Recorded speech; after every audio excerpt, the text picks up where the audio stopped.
পেশায় প্রাথমিক শিক্ষক, কিন্তু নেশা, লেখালেখি আর নাটক।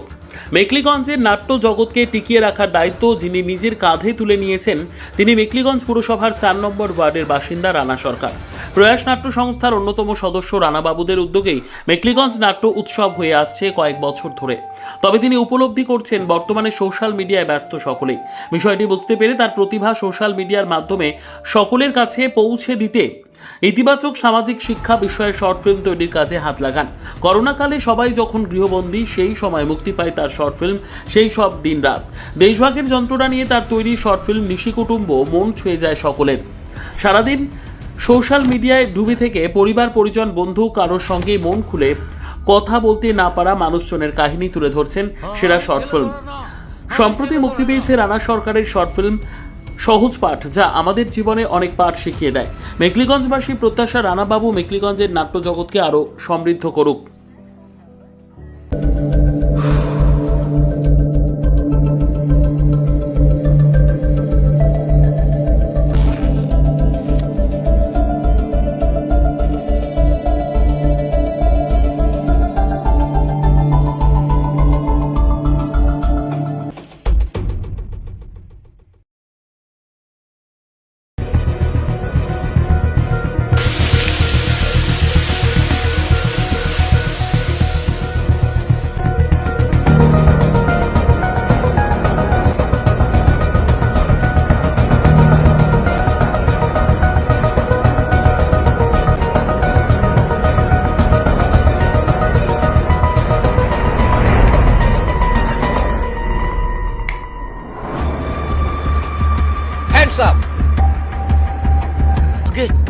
আমি সরণ দাস, সরণ দাস চোর।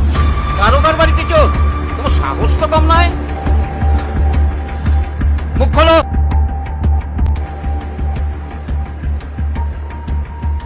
জানো আমি কে? জীবন ঘোষ ওরফে জীবন দারোগা। এককালে আমার নামে বাঘে গরুতে এক ঘাটে জল খেত। তা থাকা হয় কোথায়? আগে ওই যে রেল লাইনের পাড়ে বসতি, ওইখানে। তো ওখানে তো সব উপার বাংলার লোকেরা থাকে, বুঝলাম। তা দেশ ছিল কোথায়? আগে বিক্রমপুর, ধীপুর গ্রাম। বিক্রমপুরে ধীপুর গ্রাম?